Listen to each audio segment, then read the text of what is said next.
او ځکه یو قصه ورته ذکر کړم ذهن ته مې راغله دا یو مشهوره قصه ده او ما یو ځای کې کتلې وه یو وخت کې مخکینی خبره د پخوانۍ د دې انګریزانو په دې ملکونو کې چېرته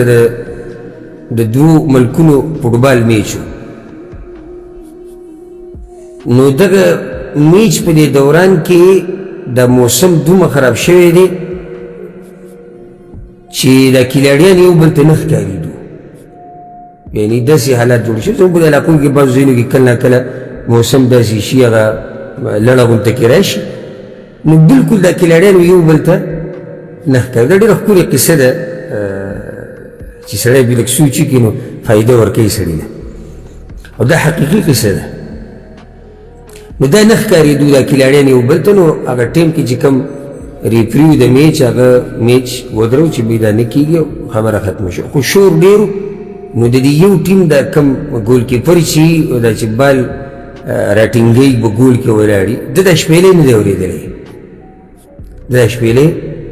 نه دی اورېدلی ځکه د خلکو شور هم دی او خلک هم نه ښکاري کیلاډیان ټول چلي او دغه ګول کیپر په خپل ګول کې ولاړ دی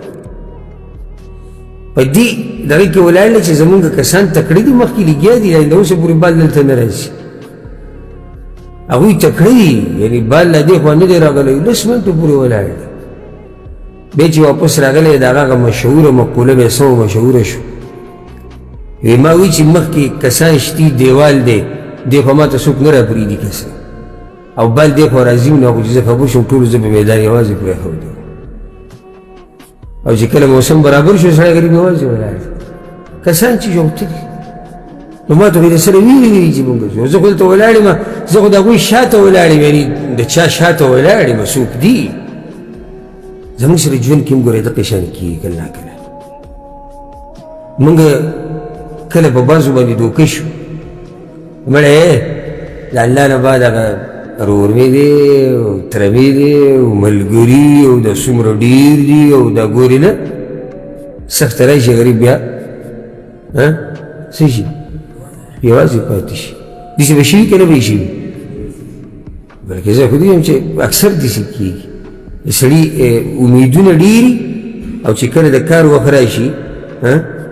نو بیا ورته څوک میلاو نه شي هسې دا قصه مې ذهن ته راغله هسې فایدهمنه ورته کېده کله کله سړی په دې دوکه کې چې یعنې زما نه مخکې څوک دي زه د چا شاته یم او چې وخت راشي خبر شي چې زه چا شاته ولاړم هغه د روپۍ سړی دی او زه پرېښودم یوازې او تللی دی را